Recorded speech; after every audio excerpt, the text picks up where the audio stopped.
que traz as pessoas, o que motiva as pessoas a procurarem essa área, na minha opinião, é a curiosidade.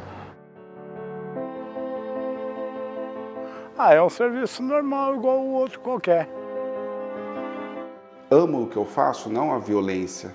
Eu gosto da parte científica, de desenvolver meios de poder elucidar alguns casos para a justiça.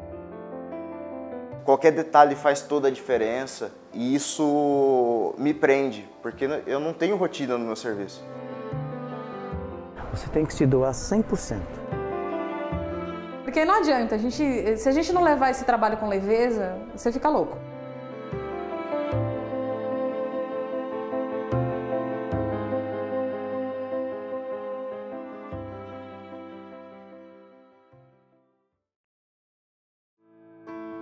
Nasci com a certeza de que a morte seria o fim. Ainda assim, a questão é para onde eu vou. Mas quem são essas pessoas em torno de mim? O corpo que estive foi tudo que restou.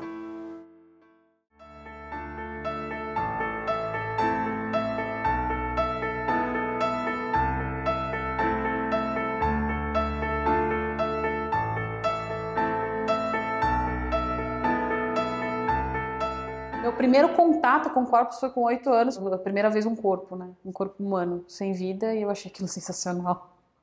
Foi muito legal, acho que foi o dia mais feliz da minha vida. A primeira exumação que eu fiz foi no cemitério do Quarta Parada, e eu lembro o rapaz que já era veterano lá, que eu acompanhei a exumação com ele, na hora que ele quebrou a parede e ele puxou o caixão para fora, eu quis sair correndo, meu. Lógico, quer dizer... a ignorância do ser humano. Sair correndo por causa do quê? Por causa de um monte de osso que não ia fazer nada para você? Nos primeiros dias eu fiquei meio tremendo, né? Quando eu ia cortar um cadáver, eu ficava tremendo, com medo de eu cortar a pele. Principalmente quando eu ia cortar a frase para descer para baixo, eu subir para cima, eu com medo de furar os olhos do cadáver. Eu atendo ocorrência desde que a pessoa acabou de morrer. Então que a gente fala que a pessoa está natural ainda, está quente, tem movimentos e tudo mais. Até pessoas que morreu há mais de semanas, que já está inchada, já está cheirando, já está em putrefação. Então não é natural e não é agradável. Entendeu? Ocorrências de corpo em putrefação não é nada agradável, não é cheiroso, não é uma imagem bonita de se ver. Mas procuramos sempre ver isso como um instrumento de trabalho, um objeto. Eu trabalho, sou há 30 anos perito, estou aqui na nossa equipe há mais ou menos 15 anos, eu sou chefe do Instituto. A gente faz perícias nas várias áreas envolvendo o corpo, no local a morte, né? No caso de homicídio, no caso de acidente de trânsito, no caso de suicídio. E também a gente faz as chamadas perícias indiretas, né, em locais de crimes e muitas vezes o corpo também já foi removido. Minha profissão, eu sou fotógrafo técnico pericial. E eu estou aproximadamente 11 anos na carreira. Comecei em 2004, com aproximadamente 19 anos. Como meu pai é perito criminal, eu tinha bastante contato com ele, acompanhava ele no serviço em casa, na produção de laudo, via as fotografias de local de crime, comecei a me interessar por isso. Comecei a pesquisar e depois eu comecei a acompanhar a polícia científica, né? Eu sou médico legista há 25 anos. Além da parte burocrática, como coordenador, eu faço os exames de corpo de delito, que perfazem 92% em vivo e 8%, 7% dos exames necroscópicos em morto.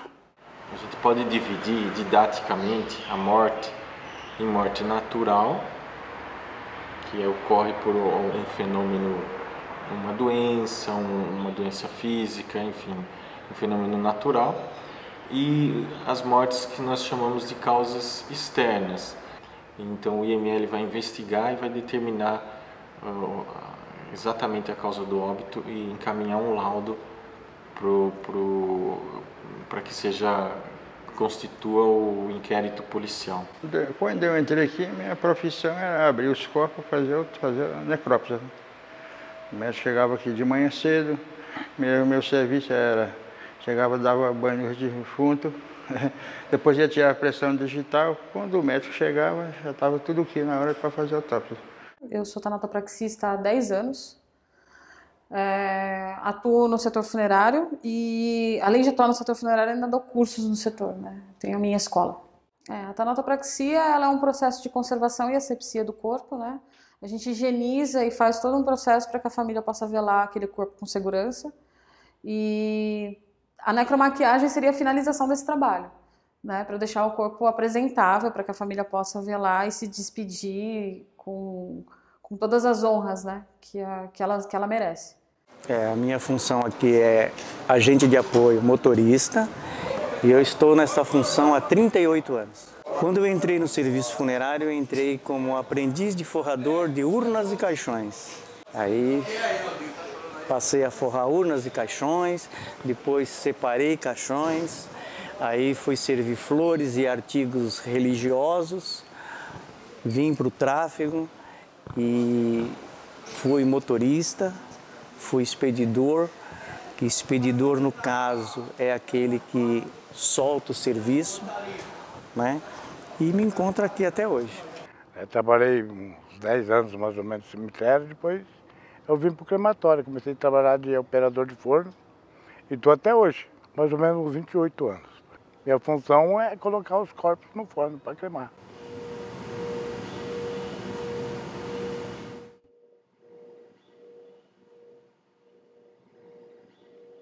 Hoje nós somos agentes de apoio.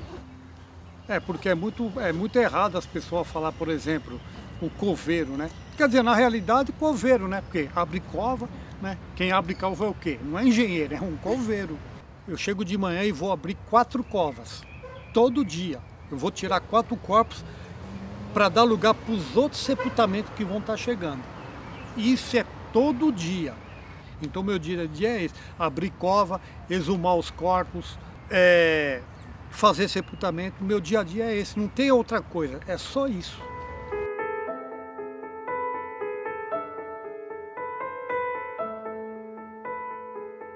Nós temos 22 cemitérios municipais e 19 particulares. A gente tem esse número de contratações diários, né, que é uma média de 200, uma média de 6.000 contratações por mês e 72.000 por ano. A autarquia tem uma arrecadação média de 10 milhões por mês com esse mercado. É uma coisa que a gente falar assim fica até desagradável, né? É até pecado, me perdoa, mas né? Quando você chega aqui e fala assim, tem alguma coisa, os caras falam não, você fica triste. É o costume, você viu? Aqui você pega um vício com aquilo. A morte, para mim, ela é minha amiga. A morte é minha amiga, eu não consigo definir ela de outra forma. Se ela fosse uma pessoa, ela ia ser a minha melhor amiga. Porque é com ela que eu vivo, é com ela que eu me sustento, é com ela que eu lido com os meus problemas, é com ela que eu sustento os meus filhos, que eu cuido da minha família. Eu acho que de qualquer maneira precisava, porque né? Se ninguém quisesse fazer esse trabalho, como que seria? Onde estariam esses corpos? Onde estariam colocados? Como as nossas ruas estariam, nossas casas? Qual seria a situação? Deixaremos ali o processo de morte evoluindo? De putrefação, decomposição? Como é que a gente ia estar lidando com isso? Se não fossem as pessoas que tratam com todo respeito os mortos. Eu já não me questiono tanto assim. Isso nada mais tem a ver com sorte. Observo vocês ainda cuidando de mim. Mas afinal, o que é a morte?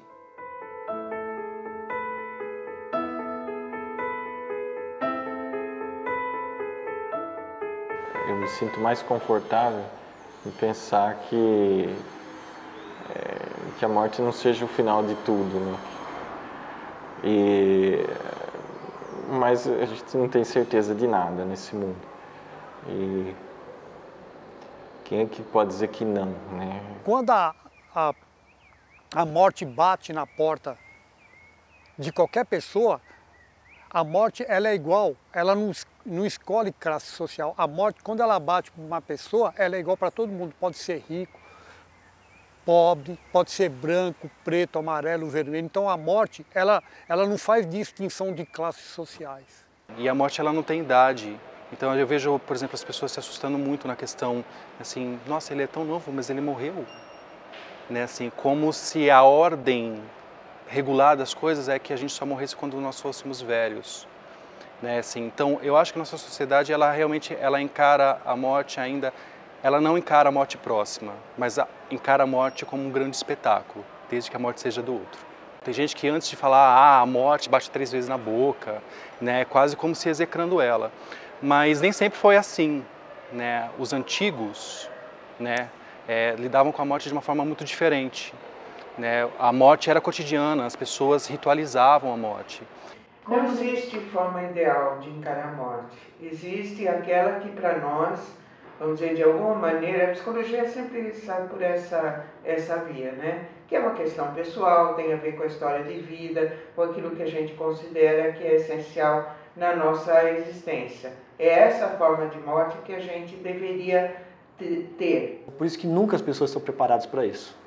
Mesmo quem trabalha com a morte, você não está preparado. Você não tem mais... A gente sempre pensa, isso não vai acontecer comigo, só com os outros. Só que a gente se esquece que nós somos os outros dos outros.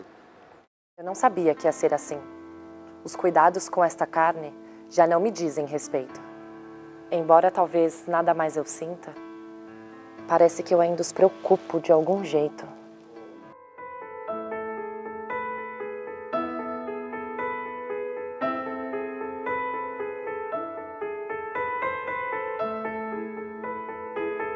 O processo de falecimento hoje dentro do município de São Paulo, ele tem algumas etapas. Caso a pessoa tenha falecido de causa externa, o que é causa externa? Um acidente, um homicídio, um suicídio, né? Algum tipo de morte nessa sequência que eu coloquei, é tratado como causa externa. Então é um caso de polícia.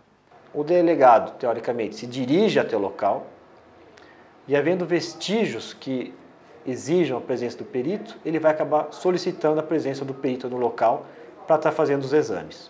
E aí começa o trabalho da perícia. Uma vez que a perícia foi acionada, a perícia chega no local, legalmente o local, até o exame completo, é do perito. Então quem manda no local é o perito. Depois que é concluído o nosso trabalho pericial, o perito não tem mais dúvidas, né, a recolher.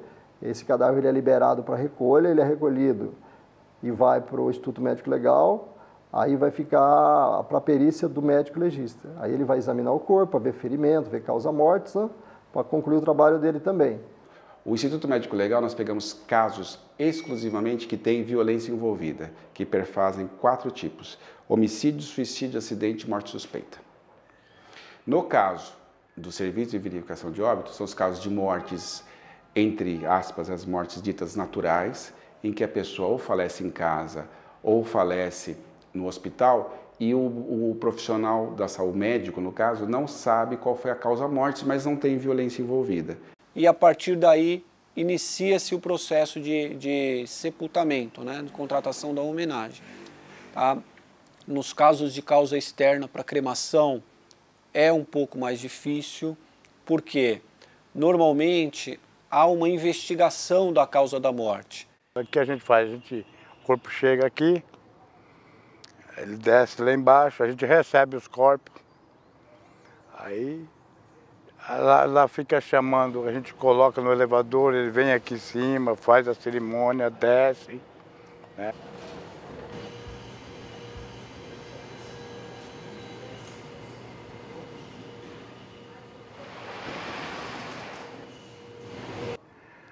Aí a gente identifica os corpos lá embaixo e coloca na câmara fria.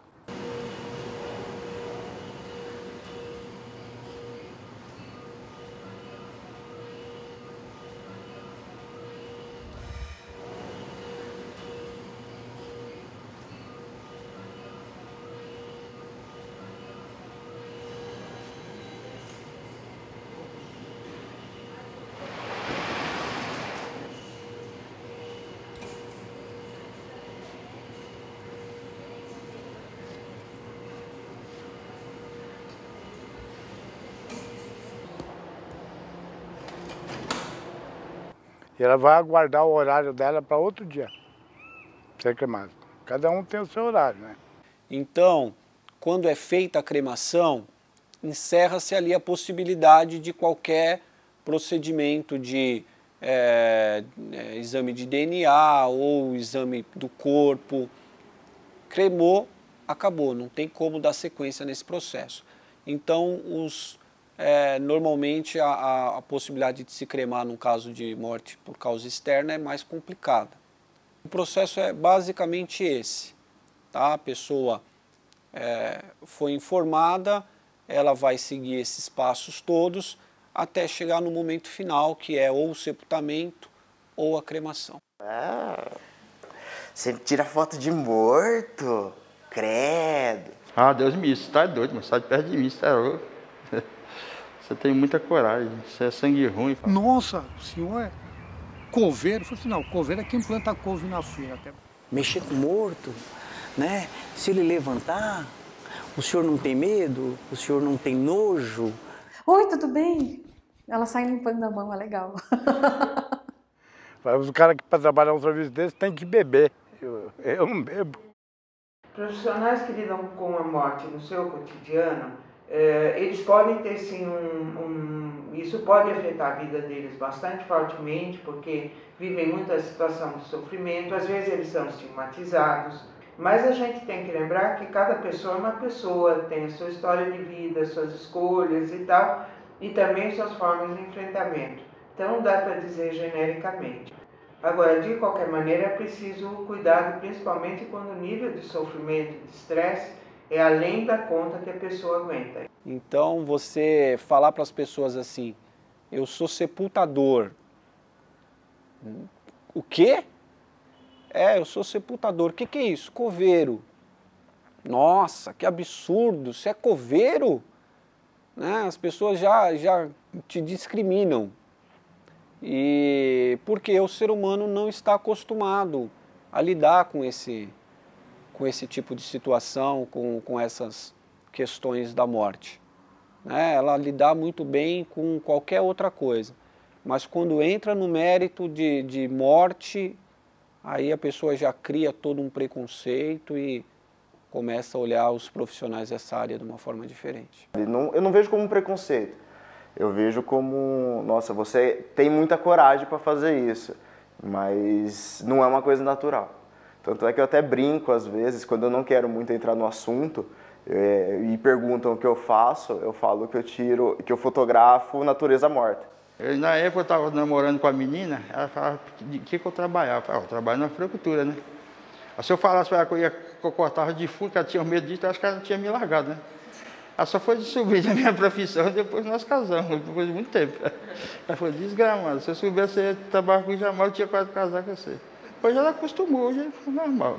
E a gente procura explicar e orientar de uma forma que alguém tem que fazer esse trabalho. E é um trabalho muito digno. Eu não faria. Algumas pessoas falam. E eu digo, e acredito que outros dizem dessa forma também, é uma questão de adaptação. Né? Os meus primeiros 3 meses, não no setor fábrica, mas no setor motorista, atendendo o munícipe, a família enlutada, os primeiros 3 meses foi difícil, porque você se depara com situações assim, extremamente constrangedoras. Ela é louca. Desajustada. Meu pai até hoje diz que isso não é profissão. Ele acredita piamente. Aí eu falei pra ele, quando ele morrer, ele pode cavar um buraco e se jogar dentro dele antes de morrer. E já fica lá. E quando ele morrer, tá tudo certo. Porque aí ninguém vai mexer nele. Porque, na minha visão, isso é um desrespeito. A sociedade passa longe. Passa longe. Aí quando eu tenho que entrar aqui, entra já contra a vontade e querendo sair de imediato. Aí quando percebe o serviço que a gente faz, aí o valorizam, mas é aquela valorização momentânea, não é a valorização com uma profundidade. A pessoa valoriza e já sai e já quer ficar longe do serviço. Eu acho que a gente tem, quando a gente explica, esclarece o que se faz, qual é a importância, surge até uma certa admiração, porque muito pouca gente talvez teria condições, capacidade de fazer o que a gente faz. O pessoal fica, na realidade, com curiosidade.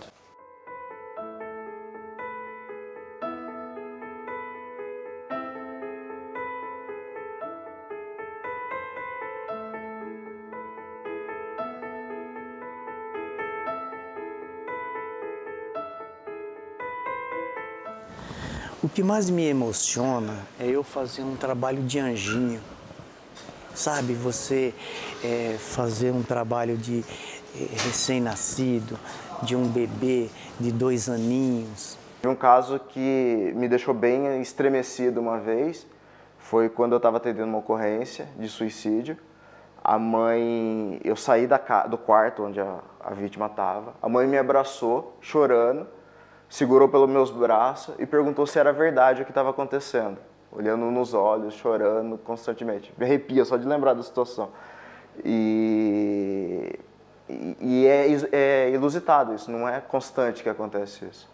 E é uma situação que a gente fica entre o serviço, que é um objeto, e o respeito com a família, que é uma pessoa. Antigamente eu era aquela pessoa assim, muito amorosa, qualquer coisa me chorava. Eu chorava quando eu vi um parente meu morrer, um amigo meu, dependendo do caso. Você fica uma pessoa mais fria, parece que tudo para você é normal. É interessante que quanto mais a gente fica na profissão, mais sensível a gente fica.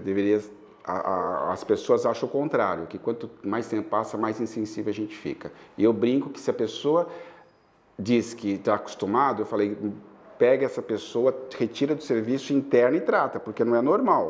Quando você não é da área, você entra e vai trabalhar e você se depara com cenas que você não está acostumado, lógico que vai te chocar. Mas aí você vai, um caso, outro caso e outro caso, você vai acabando meio que se acostumando um pouco.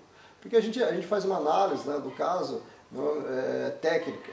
A gente acaba, quando você vai atender um local, você procura ver aquela cena, aquele ambiente, de maneira técnica. Você não vê muito no emocional. Você vê muito sofrimento do ser humano.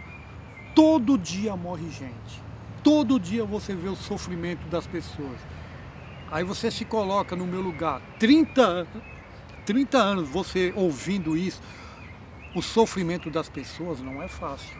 Imagina o meu psicológico, como que está. O que a gente está discutindo muito é que as instituições ofereçam espaços de elaboração quando tem uma situação vivida que é muito difícil. Então, por exemplo, do serviço funerário, eles relatam, por exemplo, quando é uma criança ou quando é uma situação que os envolve profundamente. Então, nesse momento, seria importante que a própria instituição oferecesse esse espaço de cuidado, não. O problema é que está sempre todo mundo correndo, com muito trabalho e tal, e muitas vezes não há espaço, mas a gente acha que isso é muito importante. E a intenção da administração é exatamente essa, né? Criar núcleos de trabalho para que os nossos profissionais dessa área que têm esse contato, sepultadores, motoristas, veloristas, eles tenham um acompanhamento, né, de psicólogos, façam esses trabalhos, porque é uma carga muito negativa que se recebe exercendo essa função. E essa carga, ela é absorvida por esses profissionais e isso causa um mal muito grande à saúde deles. Lidar com a morte alheia nos faz refletir realmente o que é, que valor tem a vida, né? E não é só eu. É eu e os meus amigos de trabalho, às vezes nós paramos, ganhamos um tempo aqui e a gente tem essa conversa. Você vê vidas perdidas aí a troco de nada, por uma besteira grandiosa, né? Então com isso a gente vai aprendendo que valor imenso tem uma vida e eu me sensibilizo com isso. Eu acho que a vida é importantíssima, tem grande valor. Eu acho que é uma forma de dar valor à vida, se apegar a coisas que muitos acham banais, mas vale muito a pena, que seria desde chupar um sorvete, passar o dia com a família, com os amigos. Então, aproveitar o momento, eu acho que é um dar valor à vida. E aproveitar as situações que aparecem. A gente começa a ver o quão pequenos, frágeis nós somos. Então você tem condutas diferentes, questão de velocidade, você passa a ponderar. Uma série de condutas na vida de sociedade que você vê outras pessoas fazendo, você começa a julgar diferente. Que a profissão representa para mim, acho que tudo. É uma coisa que eu gosto muito. Eu sempre tive contato com a perícia, aprendi a me apaixonar por isso e ela para mim significa tudo. É uma coisa que eu faço com muito prazer e gosto muito do que eu faço. Eu gosto dos desafios. Eu sempre gostei de desafios. E assim, eu acho que cada dia na medicina legal a gente tem um fato diferente, alguma coisa que vai te levar, te estimular a raciocinar. E isso eu acho que para mim hoje é o que assim que representa de mais, o que me chama mais, que me motiva mais para a profissão. Você jamais vai conseguir retornar aquele ente querido perdido, mas se você conseguir elucidar a maneira como a pessoa foi assassinada, isso para a família já é uma grande coisa. Eu tenho a minha profissão como uma profissão linda. Eu acho tudo isso aqui maravilhoso. O processo de embalsamamento, o processo de formalização da tanatopraxia, os produtos que a gente usa. Eu sou fã do que eu faço, gosto mesmo. A morte a gente acostuma com ela, sabe que é natural. A gente vê a morte, tem gente que acha que a morte é um sofrimento, mas todos nós vamos ter que passar por isso aí. Nós mesmo estamos trabalhando, um dia o colega nosso vai ter que levar nós. Então a gente já habituou com isso aí, né? Acostumou, ficou normal. Eu me orgulho da minha profissão porque tem muita gente que, por sentir repulsa da nossa profissão, muitas vezes eles vão cair na nossa mão. Nós somos os últimos a pegar eles e colocar eles e sepultar eles. Independente do que acreditem, por mais que ignorem, por mais que não pensem, existe alguém ali. Às vezes contente, às vezes comovido, por vezes perplexo. Mas vai existir alguém preparado ali para cuidar de mim, para cuidar de nós.